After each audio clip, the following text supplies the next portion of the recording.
Marvel Rivals is half the game Overwatch is design-wise. Role queue was probably the wrong direction. No, it was the wrong direction that Overwatch could have gone. More so towards the mean, I think it was much worse back then. Welcome to Overthink, my game show where I ask contestants a series of hot takes about games such as Overwatch and Marvel Rivals. For my Rivals fans, please keep an eye out on my channel because we have a lot of cool Rivals game shows in the works. If you'd like to be on an episode, please join my Discord server and grab the game show contestants role there. On this episode, we brought on 3 groups of people: Overwatch players, who are represented by Tracer and have a yellow circle beneath them, Marvel Rivals players, who are represented by Diva with a red circle, and finally, our neutrals. These people play and enjoy both games and are represented by Mercy with a blue circle beneath them. Feel free to play along in the comments, and don't forget to subscribe for more fun game shows like this. It's my first time ever trying out a Rivals game show, but I have plans to do so many Rivals only game shows. So if that sounds good to you, please consider showing this video some love by leaving a like and a comment.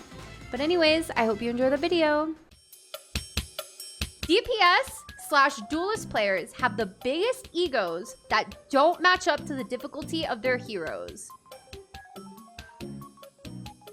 I think that all DPS players have massive egos and that their role is easy, especially in Overwatch, because they have some of the easiest characters to play. You got Torb, you got Sim, you got Freya, you got Widow. These characters are so easy. I think my grandmother could play most of them and do fine. So when they go negative in my lobby, I start to question, and then I get flamed, even though they're the ones going negative.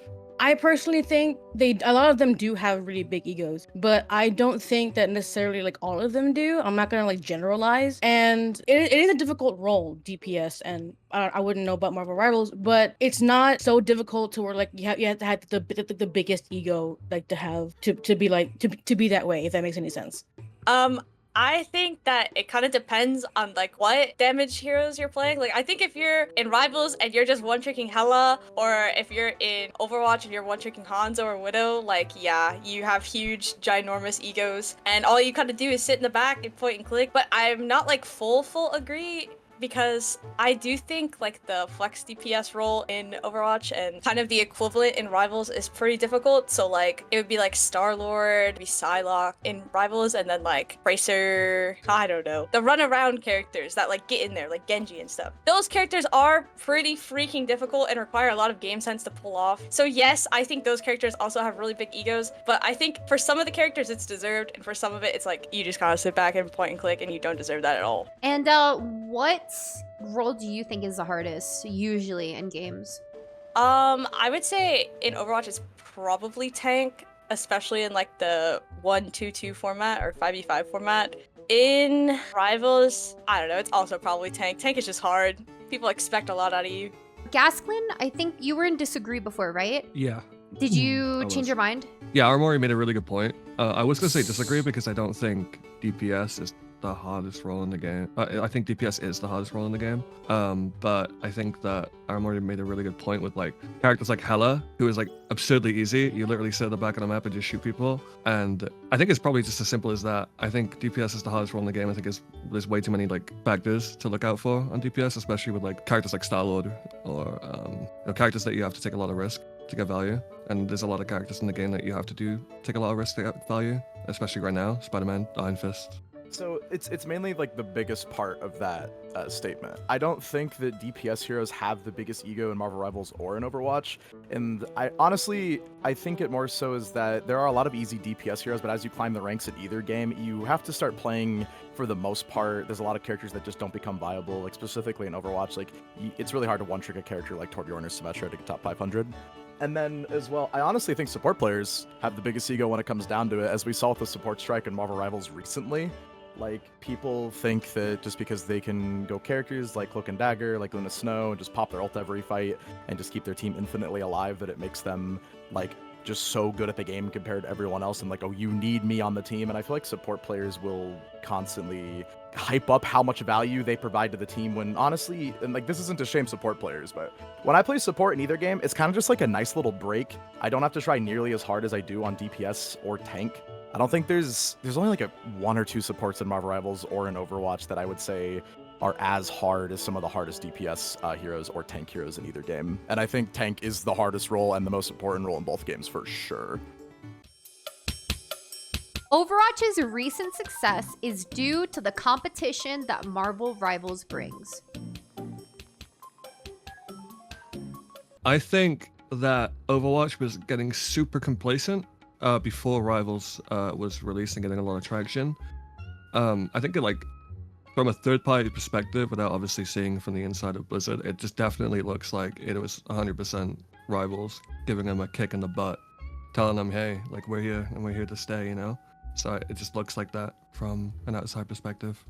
And I think that Overwatch definitely stepped up their game after Marvel Rivals has been out for like a really long time, like a few months or so, because they didn't really do anything before Marvel Rivals came out, and they were losing their players, so they had to like up their game after that, and they did.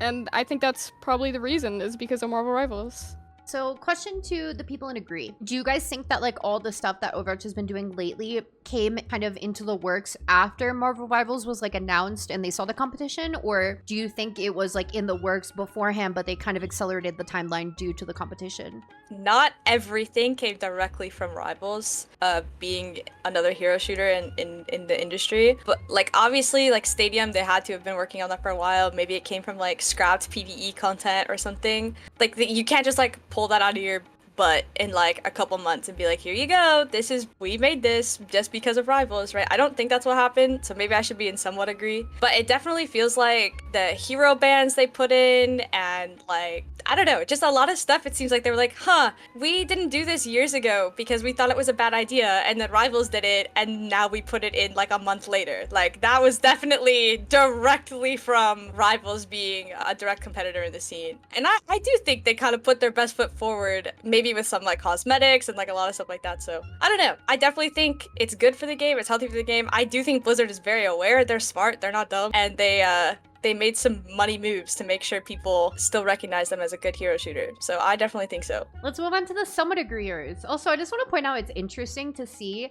the Marvel Rivals only players are on the agree side of the spectrum, whether it's agree or somewhat agree. Our neutrals are kind of also in the same place, but then our Overwatch players are all on the disagree side of the spectrum, whether it's full disagree or somewhat. That's really interesting. That's why I like breaking people down into their groups, to be able to kind of visualize like the different groups and where they fall and whatnot. But yeah. There are like plenty of good things about Overwatch itself that were good before, and there are like definitely with Stadium that they can't have just materialized that out of nowhere, as Aramori said recently. But there is like a lot of quality of life features, I guess, that just basically, it's like Overwatch was like doing literally nothing for a really long time. Like, there was no good updates, and I was like, okay, that really sucks. I started playing Rivals, did not play Overwatch for months, and then Overwatch started adding a ton of like decent things to do, or just like things about the game, and then it kind of encouraged me to start playing again, and so it's like that's can't be quite a coincidence. I mean it technically could be, but I don't think it is. So yeah, that's my opinion. Armory hit the nail on the head. It's, to me, the hero bans were talked about for so many years in Overwatch, and I was always neutral on them, to be fair. But I mean, hero bans are in Overwatch now specifically because they succeeded in Rivals. Overwatch had 8 years to implement that feature, which many people, I think, universally ended up liking. Even people who were neutral on it or thought it was a bad idea, like me. So that just would not have happened in Overwatch unless Rivals came out. Obviously, Stadium, that didn't just come from the Stadium fairy. Aaron Keller didn't leave his tooth under the bed, and all of a sudden, all this stuff is done. But, you know, I think that there definitely are some changes that you can look to that made its way to Overwatch that would not have happened without Rivals' existence. And for those things, I'm honestly just kind of grateful because it makes everybody win. So it's irrefutable to say that bans are not solely because of Rivals, but Stadium and other stuff like that, obviously, that was their own doing.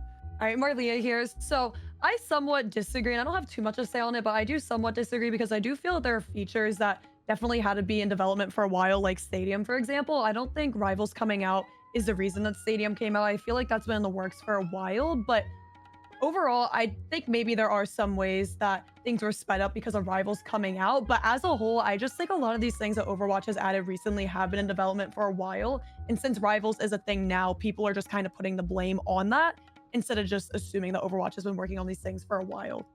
Honestly, I think most of the Most of the stuff that's been added, including hero bands, has been in the works for a while, especially Stadium.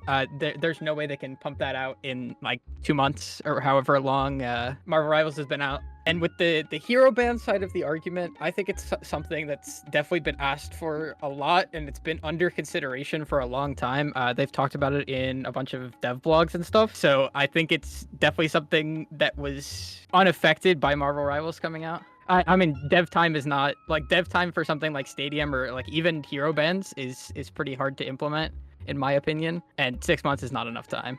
So I see the Rivals players furiously shaking their head over there. Does anybody want to chime in as to why? I think the hero bands were never gonna be in the game until everyone started complaining about it.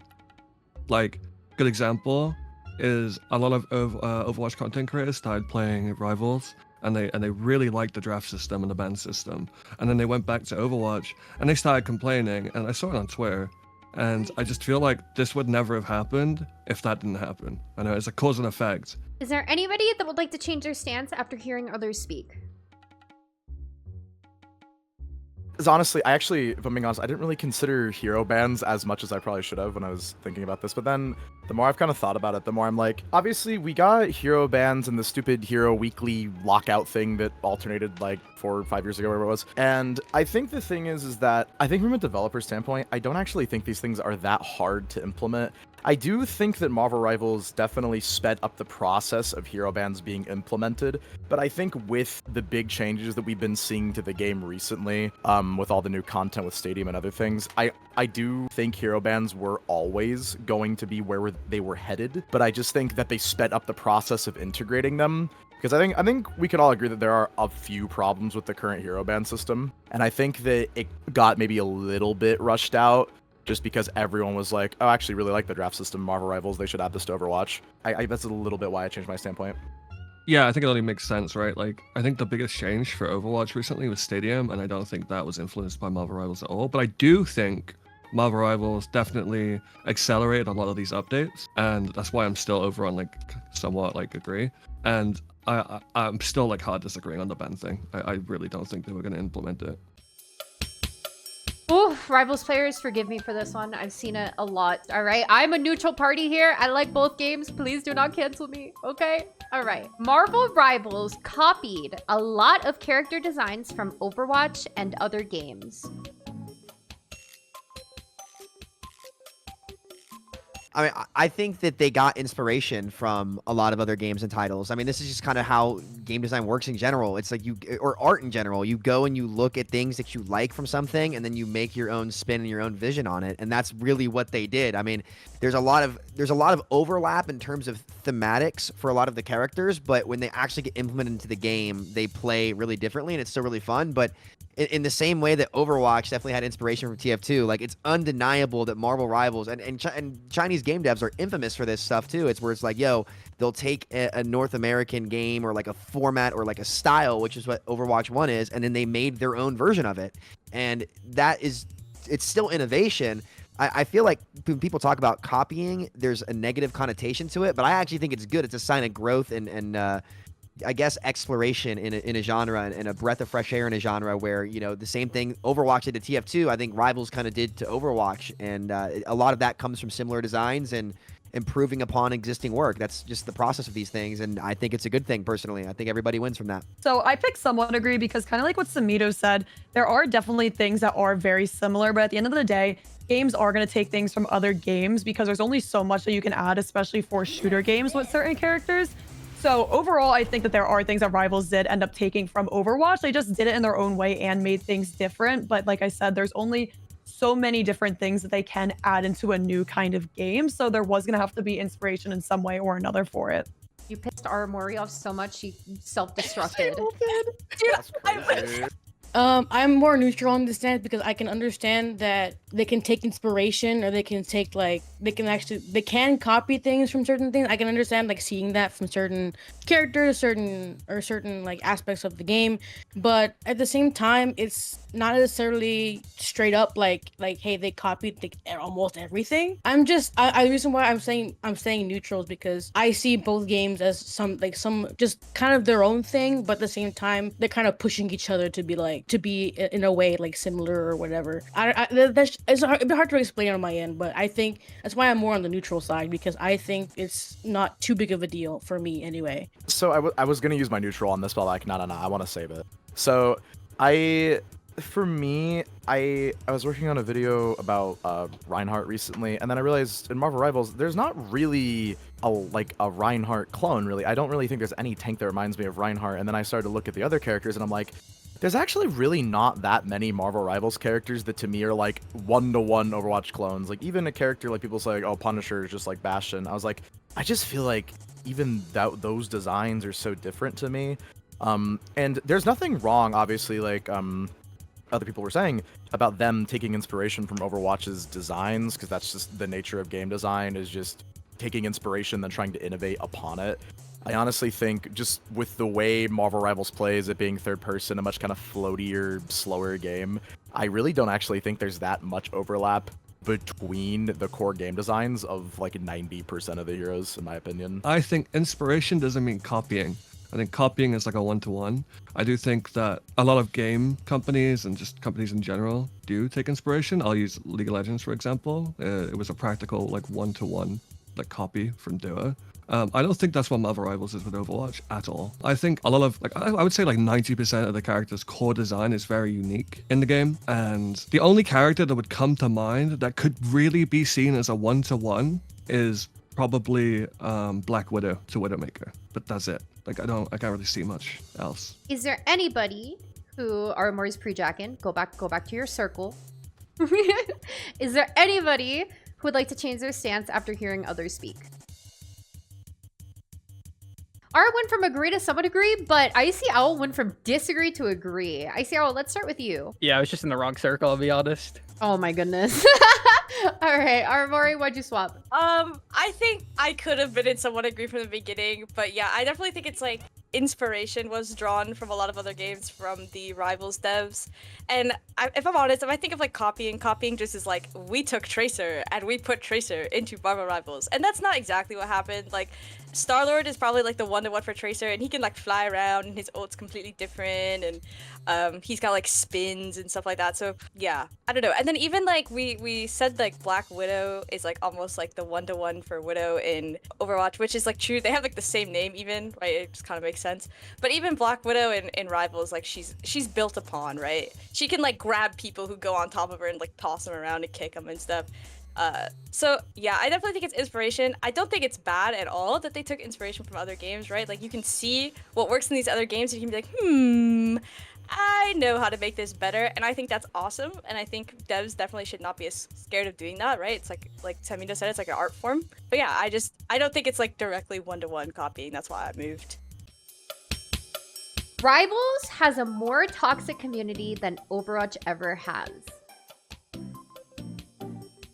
As someone who may or may not be a part of that toxicity group, sometimes if I'm having a bad day and my games are being run down, I have to agree. Otherwise, I'll be a hypocrite. I think that it is 100% more toxic because you have player bases from so many more games, like Valorant, League of Legends, Apex. There's so many people turning to Marvel Rivals because it is a new popular game, and they're all just turning, and they're all toxic. Every single one of them is toxic. If I'm gonna be honest, I'm part of all those player bases. I'm pretty toxic. Another self-report, but you know. I have a brother who plays Marvel Rivals, and I play a lot of Overwatch. And not only have I seen him complaining heavily about the toxicity of the people that he plays with, but whenever I see him play, I see it. Like I see the comments. Sometimes I hear the comms from his headset. And I'm like, a lot of people are just so aggressive. And from experience, I don't necessarily have the people who are that aggressive or that rude. In Overwatch, I have dealt with people who are rude and like mean and just like for no reason, but I've never dealt with people who are that bad like Marvel Rivals has. I have been sexually harassed in Overwatch so much more than I have in Marvel Rivals. When I was a minor, when I said I was a minor, these random old men would be like flirting with me and asking to see feet pics when I was like 14 playing Overwatch. And nobody has said or done anything remotely close to that in Rivals. I've been playing Overwatch since like a year after launch, and the toxicity I experienced, especially back then when it was a newer game, like it is just like insane. It is insane, and I think there's no way that Rivals can be considered more toxic than Overwatch. Just because of the level of that. Like I've experienced a lot of toxicity in Rivals, and I could say it's like about equal, but in no way, shape, or form is it more toxic than Overwatch at all, in my opinion. And I have very strong feelings on that. I agree a lot with what like Midnight's saying about how it's just not a good space, right? I think it's like a new game syndrome, and I think whatever is mainstream at that moment is gonna draw in all the normies that just don't know how to behave in online spaces. So, like, I've been playing Overwatch since beta, or well, I was playing Overwatch since beta. I don't play anymore. But when I was playing, it was really, really bad when the game first released, right? Like I've been told I was going to be like R-worded by like 5 dudes and like a bunch of crazy stuff. And I actually think Overwatch, over the course of its life, has gotten less mainstream and gotten so much better at pushing out people who have like bad behavior, right? Like especially in like the pro scene and such, right? I think additions to the game like the calling out heroes bracket or circuit, and just the inclusion of like LGBT streamers and all that kind of stuff, and uplifting like women creators as well, has done a lot for Overwatch, and it feels a lot less toxic than when it first began. But I also think that is like new game syndrome as well for Rivals. So that's my TLDR. Thank you. Guys, this shouldn't even be a conversation, okay? Here's why this shouldn't be a conversation, and it's not close. 1, the year the game came out. If you think that modern gamers right now are as toxic as people were in 2016, no way. No, the things that people said back then, like there hadn't been the cleansing of what people say in mass volume.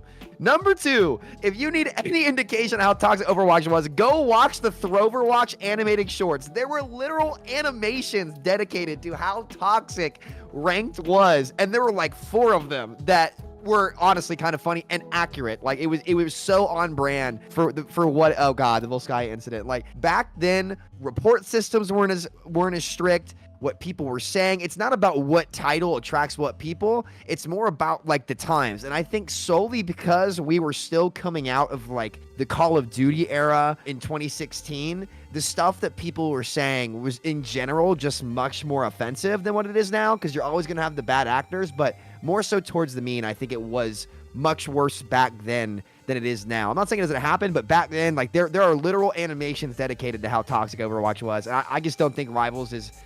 You do run into some of those people, but just back then the times were different. Too crazy.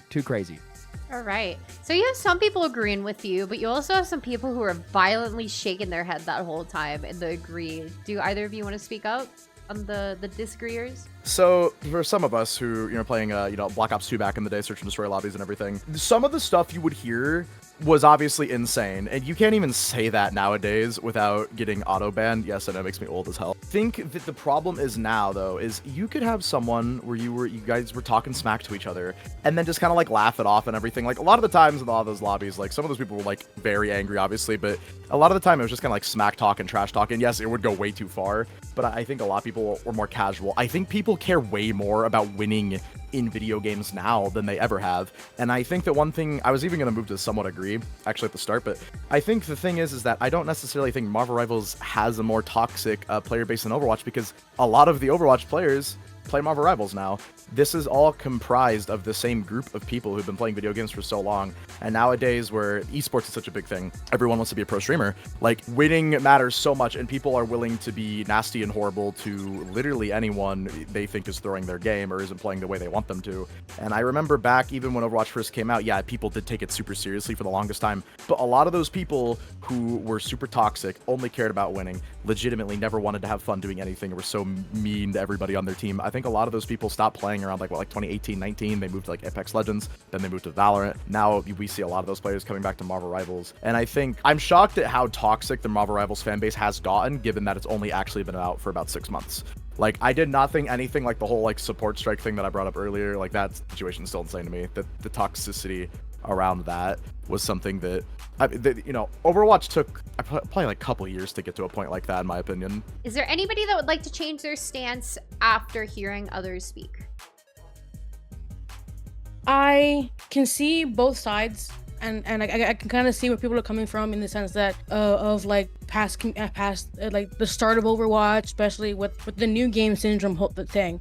It's just I personally, from what I've seen anyway, have not seen as bad toxicity as in Overwatch, but mostly just because I haven't been playing since the very beginning. However, just because things that back then can't be said now doesn't mean people aren't going to say them now. I think I think that in general it can be said on either side, but I've seen a lot of it in Marvel Rivals, and that's why I moved to somewhat agree, because I can understand both sides more now with the explanation. But I don't. It's hard to explain. I don't know. Marvel Rivals and Overwatch both oversexualize their characters. I think that both games are guilty, but I think Marvel Rivals is way more guilty. I think they both do it, and they both know what's gonna sell, and sex sells. It does, right? So we've got some Gunnar skins in both games. I definitely think Overwatch has toned it down since it, came out. Like, in terms of there's been like patches to like nerf Tracer's ass. Like I remember that being like like way back in like 2016 or something. So I think Overwatch tries to tone it down a lot, whereas I think Rivals like fully embraces it, but I think they both do it. And I'm hands up, caught, I'm not opposed, right? Like I freaking love the Gunnar skins in Rivals. I'll say it. Emma Frost can choke me. I mean, what? It sells at the end of the day, right? After that Squirrel Girl MVP highlight, I had to ask this question. But all right, cool. Let's move on to Somewhat Agreeers. So I feel that Rivals heavily sexualizes a lot of their characters. I mean, we could just look at the skins and very much so see that. I said somewhat agree because I don't think Overwatch necessarily does that, or maybe not so much anymore, but I think the fan base is really what sexualizes a lot of Overwatch characters. But I don't think it's necessarily Blizzard themselves. But Rivals, they know what they're doing, and they are really doing that with their characters and the skins that they're releasing. All right. So you're in somewhat agree because you think that Rivals is guilty, but Overwatch not so much. But the fan base is a bunch of fucking gooners, basically, is what I got from that, yeah? Mm-hmm. All right, cool. I agree with what Leah was saying. I think that they're both kind of guilty of that, of it. I think, at least nowadays, Overwatch is not as guilty of doing that. But, and from what I've seen, like you said, the Squirrel Girl thing with Marvel Rivals, I've seen so much of that on Marvel Rivals side of Twitter that I don't know why it appears on my page. I genuinely don't like that stuff. But I don't know. That's why I said I somewhat agree, because they both are guilty of doing it, but I think Marvel Rivals does it more often. I'm staying neutral because it doesn't really bother me all that much. Like I don't really care. But also I think most of the skins that both games release aren't Gunnar skins. And most of them either have lore implications for Rivals based on comics or just like interesting themes for Overwatch. So especially a lot of the collab skins that they've been doing recently, like most of the Avatar skins, which I think is like the best collab they've ever done, is not sexualized whatsoever. So I think most of the skins they release are like pretty normal. And a lot of them do have like lore reasons, especially on the Marvel Rivals side. I think Overwatch is not Gunnar at all. I don't think there's really any Gunnar skins for Overwatch, but Marvel Rivals, it's been Gunnar since like the comics in the 70s. Like it's just all Gunnar. Every single skin for every single character, there's some type of Gunnar. They all have like big butts, big titties. Like it's just, and I mean they made an emote for Venom for him twerking. That's all I gotta say. All right, on the topic of Venom, I guess this is an open question for everybody. Do you guys think that the guys and the girls in these games are over-sexualized equally, or do you think it leans more towards like one gender over the other? I definitely think it leans towards sexualizing the women for sure. I agree with that. There I that think it's more disagrees? towards the men. Yeah, can you elaborate why? So, there's this one character called Bucky, right? If I select him in the character selection, his crotch area breathes. Okay. Whoa, hold on. Let me check for scientific purposes real quick. Hold on, what? Pause the stream, bro. Well, okay. See, I did not know that. But, all right, cool. Is there anybody that would like to change their stance after hearing others speak? I actually do understand more. I think we're lovely B. You kind of talked me into disagreeing just a small amount. The main thing is that Overwatch came out. It had like, I mean, I just feel like Widowmaker is a great example of the design where, like, I mean, they didn't have to design her like that and everything. All these characters wear skin tight suits where it's like, yeah, they're not naked, but you know, these clothes are like up their ass and everything. It is mostly the women, but like, yeah, obviously Marvel's been doing this for a long time and everything. And I think that Overwatch kind of started this. It was obviously a popular marketing trend for the game. And then I think Marvel Rivals wasn't really trying to like necessarily one-up Overwatch, but I think it's just that they realized that it does so much for the game's popularity when you have characters that are sexually appealing in them. So I think it was just like a natural progression. So that's kind of why I was neutral, because I don't really think they do both over-sexualize their characters, but I don't really think it's like one of them does it way too much as compared to the other. It's more so just the time they came out. All right. And another quick question just for everybody. Y'all just want to speak up and say, which game do you think has a bigger issue with over-sexualizing? Rivals or Overwatch? Rivals for sure. Rivals. Rivals. Yeah. Rivals. You can see the veins on Emma Frost's boobs. Don't ask me how I know. Like Emma's MVP, I forgot what it's called. MVP intro or whatever. Like it literally has like a close up of her boob jiggling. Same with the Yeah, squirrel it's a good girl one of her physics. butt. Yeah. Like takes up half the Like, camera.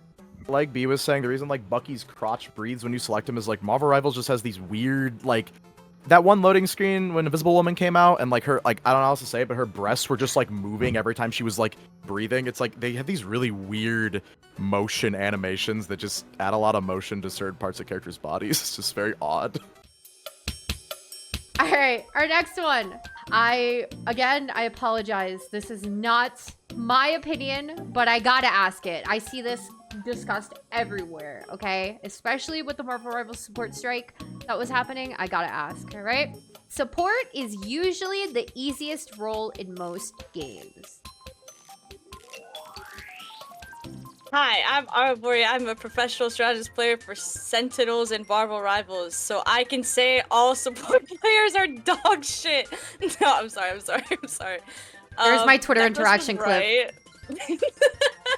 No, keep going, please. Go ahead. I do think that strategist or support is definitely like base level the easier role to get value on. So if you lock a hero and you play somewhat well, you are going to get value rather than like if you play hella and you miss all your shots, like just locking the hero, you're not gonna have that much value, right? Like if you play Sue or you play Mercy or you play Ana, you're gonna get more value than playing like Widow or Hela. Okay, just default. And that makes it the easier role. Like the skill floor is a much higher and the skill ceiling I think is much lower. Does that mean all strategists and all support players are boosted? Yeah. No, I'm kidding. I think the role does get more challenging, you know, depending on what you go up against. But okay, I will say I do think that hit scan players and like Hela players in Rivals, the ones that just sit back and point and shoot, it's about the same level of difficulty. Like as long as you hit your shots, like it's pretty much the same. But yeah, I think in general, support way easier to play. Way easier to play. Okay, so I think support is by far the easiest role. Like, it's not close. I mean, you have characters that basically play the game themselves. I mean, Mercy, you have to do nothing but press 2 buttons. Luna Snow has a 12-second ult that just says, you can't die, and there is no counterplay. All right. Okay. And Oh, sorry. Are you still going? Yeah, I was just sorry, looking at Aurori for saying 3 buttons. No, there's 2 buttons. There's left click and fly. That's it. At least that's all the versions of my games do. It's also incredibly easy to use support abilities. They often have the most broken abilities in the game. The things that come to mind are Suzu, Immortality Field, Brig Bash on release, OG Amp It Up when it was like 50% increase for Lucio. And I mean, they're just really unskilled characters for the most part. I mean, Nano Boost. Nano Boost, you just press a button and it makes the person you put it on unkillable. So I think all of their abilities are really easy to use. And any skill expression is the same as is less than any other role's skill expression.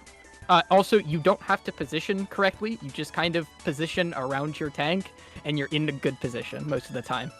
Let's hear from one of our neutrals. So one of our Mercy players. I know you want to cook us, Sam. All right.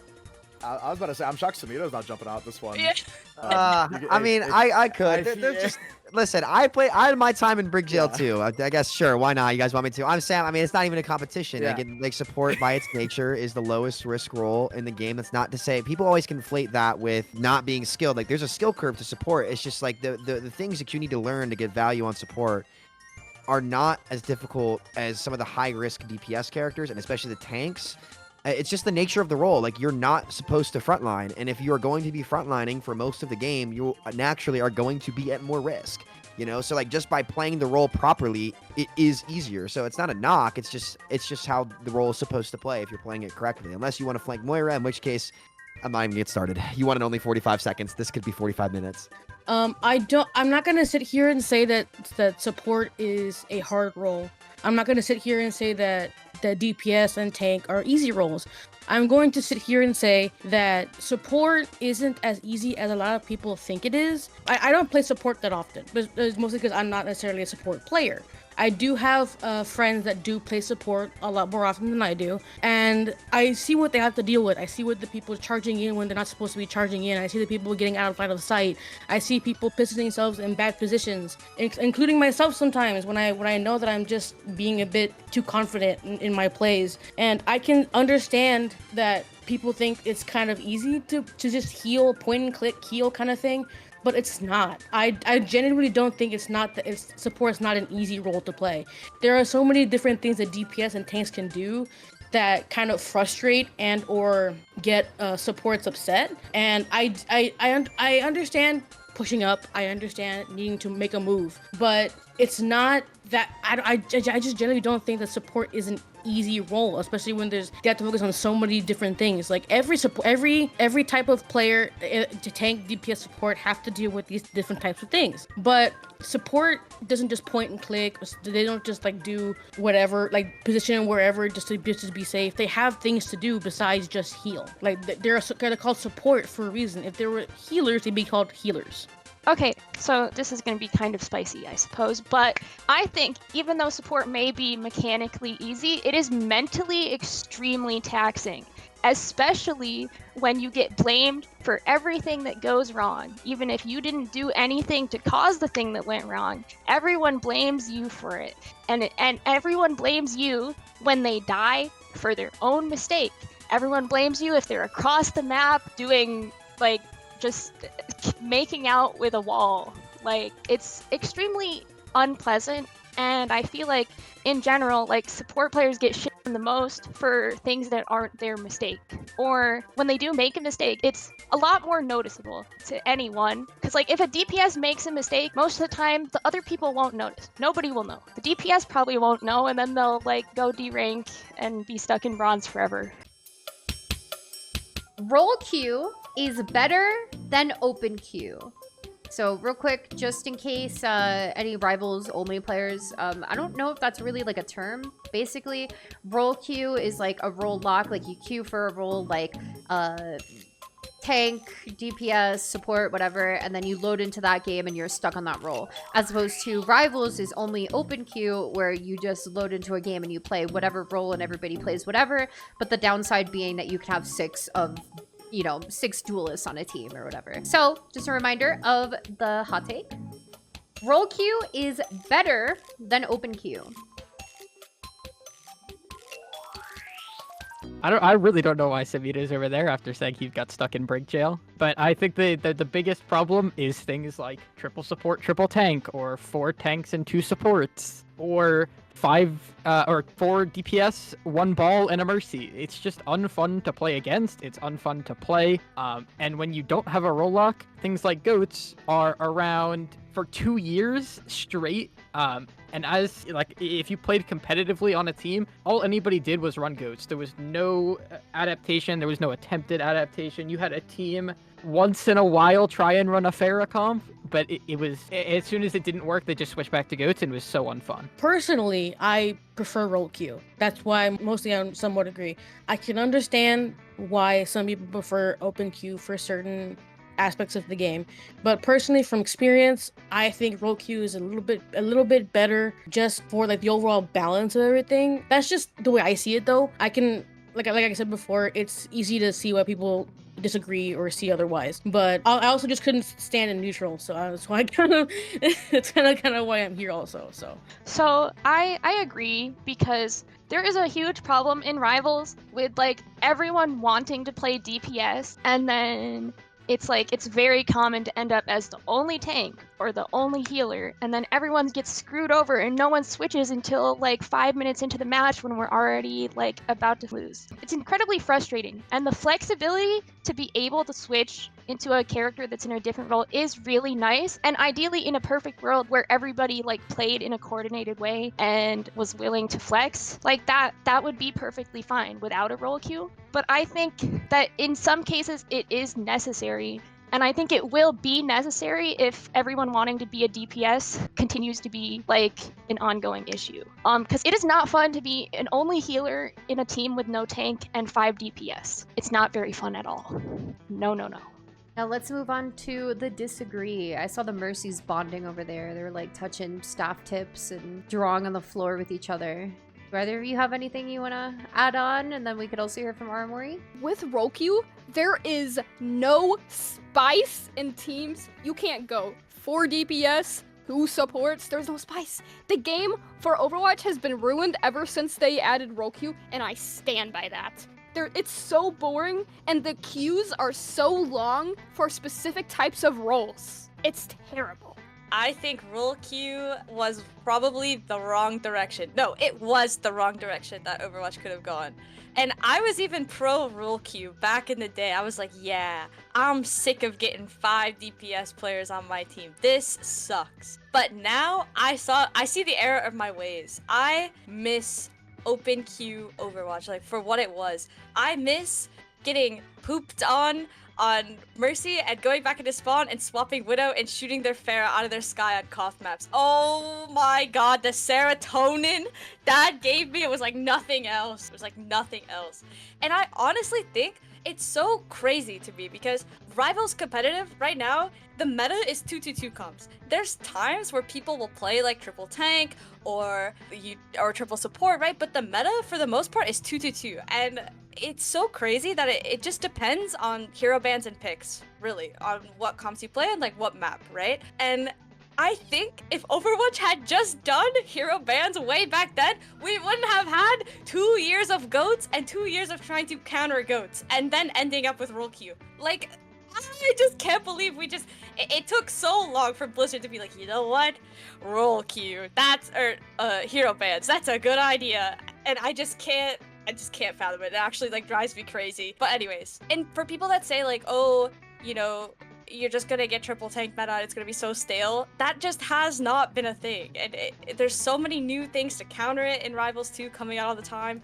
You have hero bans at the very, very least. And it gives you so much more like strategy. Like sometimes there's a call in Rivals for the first person on your team that dies to go strange and teleport back to the fight. And you can't do stuff like that with no role queue. Or with role queue, right? Yeah. I was a huge roll lock advocate, and then, man, I could not have been more wrong. Hero bans would have solved the ghost problem. You could have banned Lucio or Brig every game. Would have been cake. I think it functions better. Queue times are never sustainable, and unfortunately, roll lock led to the worst decision Overwatch ever made, and that was 5v5. Absolute bottom of the barrel. Terrible. So I have to swallow the open queue pill, and Unk's old. just wants to get in the game. It's funny how some people are violently shaking their head and some people are violently nodding their head. Is there anybody that would like to change their stance after hearing other people speak? Again, like, it is really, really nice being able to switch to a character of a different role, and it adds a lot of more like adaptability to the gameplay experience. And honestly, as long as there are counters to like boring metas happening, then I think it is like generally a good thing to not have a role queue in a game like that. I think if it weren't for the Marvel IP, Rivals would not have been very successful. Yeah, I literally analyze dead games for a living on my channel because people just love negative content and everything. So, I mean, W plug. Concord, Paladins, yeah, sorry for the self-plug, but look, I'm a professor, I'm a scholar. Concord, Paladins, these games are games that, honestly, are they really that bad? No, they weren't. But the thing is, when you look at the IP, you look at the marketability, they did not have what Marvel Rivals had. Marvel Rivals had these iconic characters, and then we're basically, art styles is like kind of like Fortnite and Overwatch. It's not very crazy. And I honestly, not to be that guy, but even though I'm neutral and I play both and I think both are good for the gaming industry, Marvel Rivals is half the game Overwatch is design-wise. Everything in the game feels too floaty. There's not a lot of weight to a lot of the abilities. It's not like that high of a skill ceiling game for any of the characters. And I just think that Marvel Rivals was made to be the casual alternative to Overwatch, and that is purely its existence. I definitely think that the Marvel IP is really, really strong, like especially in NA. And I think like the game itself, I don't want to say it would be nothing special because I think there would have had its fan base, but I think it maybe would have not been as mainstream. Like you have to think everybody wants to be Spider-Man. Everybody's like, yeah, Spider-Man's awesome. And then they go and they play Spider-Man and you're swinging around and that's freaking cool, right? There's so many Marvel fans that they're like, yeah, this is my fantasy. Like I get to be, it's a great Sam impression. They're like, yeah, I get to be Spider-Man running around. Same thing with like Iron Man and all that, and like the Hulk. I definitely think a lot of Marvel Rivals' success is due to that. I do think it is a good game. I do think it deserves the hype it got, but I also do have a brain and know that a lot of that is because of the Marvel IP. I think the Marvel IP made a massive difference, but how could I sit here and say, like, the gameplay loop is still fun. I still think that there was a void in the space for people who were looking for something. I can't, how am I supposed, like, how can I disprove that statement? You know what I mean? Because the reality is that it is Marvel. So I thought about it. I was like, wait, is there any argument I could actually make? Like, I know it helps, but I don't know. I kind of got stuck. That was our last hot take. You guys survived, and I think only Mori got canceled today. So yippee for everybody else! Woo! Oh no, don't yet! No! You guys are ruining the outro! No! I have you guys look at the camera at the end, and you ult the camera, but you all pre-jacked. Unbelievable. You're all banned. You're all canceled, actually. I take it back. I saw everyone else. Unbelievable. I mean, I didn't do it, so I just kind of hit people. All right, who still has their ult? One person? Two people. Two people, all right. Our two people are gonna go in the middle. You guys are gonna ult the camera, and everybody else is gonna walk a chain towards the back. You guys are all grounded. So, ulters, if you have your ult, you ult the camera. The rest of y'all walk to the back of the room, walk a shame, all right? 3, 2, 1, go! Where's the subscribe to Crystal Braid? Guys, I need the sub! Y'all want me to fail! Y'all want me to fail! I'm losing subscribers as we speak! To the 1, to the 1, to the 3. I play easy mode, and I play to win. I love to die, and I like to BRB. All systems checked out, group up with me. 2 to the 1, to the 1, to the 3. I'm here to party. GG. A giant gorilla can keep up with me. You can